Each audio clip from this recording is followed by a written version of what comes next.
어느 작은 마을에 영양학자 지망생인 영희가 살고 있었다. 영희는 일상 속에서 우리가 자주 먹는 음식이 얼마나 건강에 영향을 미칠 수 있는지 항상 궁금해했다.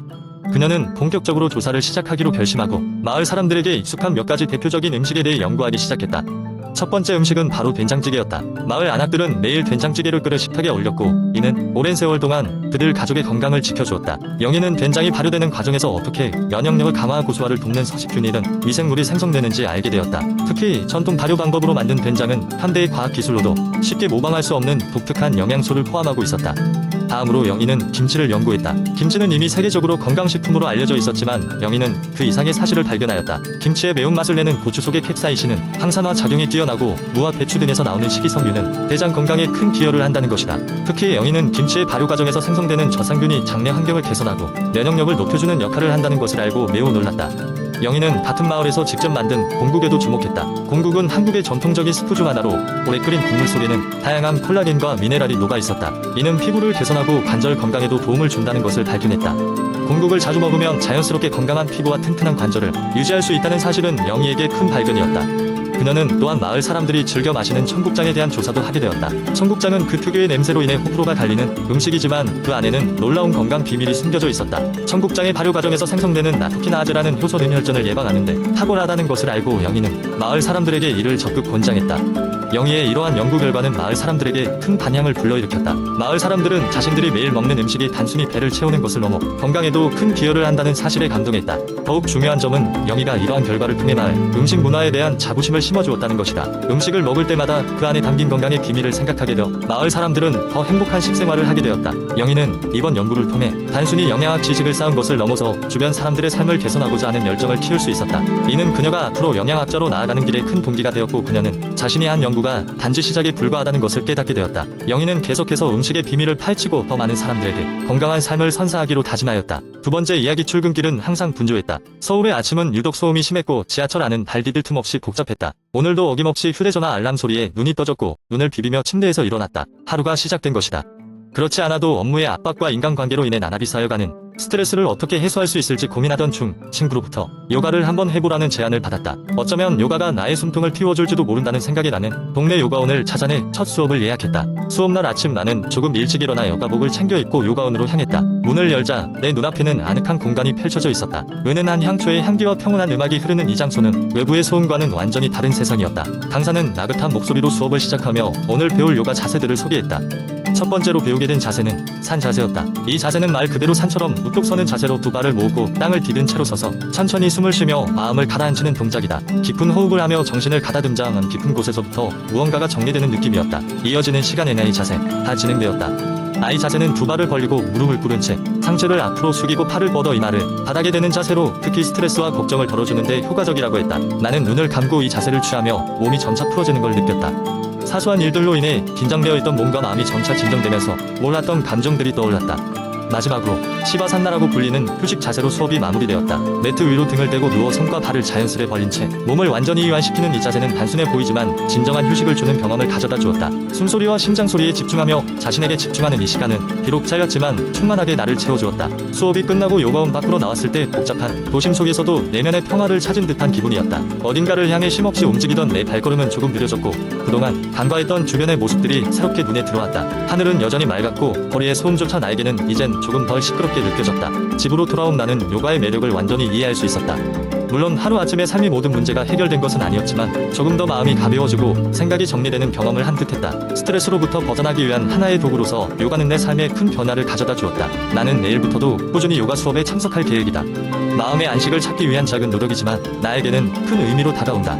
세 번째 이야기. 옛날 옛적 평화로웠던 마을에 영양학자 미나가 살고 있었습니다. 그녀는 사람들의 건강을 지키기 위해 매일 연구에 몰두하곤 했죠. 그러던 어느 날 마을에 원로가 찾아와 말했습니다. 미나야, 요즘 마을 사람들 사이에 혈압이 높아지는 사례가 늘고 있다네. 대체 왜 이런 일이 생기는 걸까? 미나는 즉시 이 문제를 연구하기로 마음먹었습니다. 그녀는 최근 들어 마을 사람들의 식습관이 많이 변했음을 눈치챘습니다. 과거에는 신선한 채소와 과일을 주식으로 삼던 마을 사람들이 이제는 가공식품과 염분이 많은 음식을 더 많이 소비하고 있었던 것이죠. 미나는 먼저 여러 자료를 수집하여 연구를 시작했습니다. 혈압은 혈액이 동맥벽을 누르는 힘을 의미하며 식습관이 이 혈압에 직접적인 영향을 미칠 수 있음을 알게 되었습니다. 가장 먼저 미나가 주목한 것은 염분 섭취였습니다. 지나치게 많은 염분은 체내의 나트륨 수준을 높여 혈액의 부피를 증가시키고 결국 혈압을 상승시키는 원인이 될 수 있었습니다. 반면 칼륨은 반대의 효과를 보여줍니다. 충분한 칼륨 섭취는 나트륨 배출을 촉진해 혈압 조절에 도움이 됩니다. 마을 사람들이 염분이 많은 음식을 줄이고 칼륨이 풍부한 과일과 채소를 더 많이 섭취하도록 권장하기도 했습니다. 또한 미나는 식이섬유의 중요성에 대해서도 강조했습니다. 식이섬유는 소화 과정에서 혈당과 콜레스테롤의 급격한 증가를 막아주며 체내 지방 축적을 줄여줍니다. 이는 혈관 건강에도 좋은 영향을 미쳐 혈압을 안정적으로 유지할 수 있도록 돕습니다. 미나는 마을 사람들에게 통곡물, 곡류, 야채, 과일 등을 통한 식이섬유 섭취를 독려했습니다. 미나의 권고에 따라 마을 사람들은 식습관을 조금씩 개선하기 시작했습니다. 하루하루가 지나면서 그들은 혈압 수치가 개선되는 것을 눈으로 확인할 수 있었습니다. 그들 중 한 명인 제임스 할아버지는 이렇게 말했습니다. 예전에 비해 혈압이 많이 안정되어서인지 머리가 맑고 몸이 가볍구먼. 정말 고맙네 미나야. 그로부터 몇 년이 지난 후 마을은 정기적으로 건강 캠페인을 개최하여 많은 사람들이 건강한 식습관의 중요성을 배우고 실천할 수 있도록 지도했습니다. 미나의 연구는 단순히 마을을 넘어서 인근 지역에서도 큰 반향을 일으켰습니다. 그녀는 여러 연구 논문을 발표했고 그 결과는 많은 영양학 연구자들에게 귀감이 되었습니다. 결국 미나 덕분에 마을은 다시 건강한 모습을 되찾았고 사람들은 매일의 식사를 더 감사히 여기게 되었다고 합니다. 그녀는 식습관이 특히 혈압과 같은 문제에 얼마나 큰 영향을 미치는지를 몸소 체감하게 만들어준 마을의 영웅으로 기억되었습니다.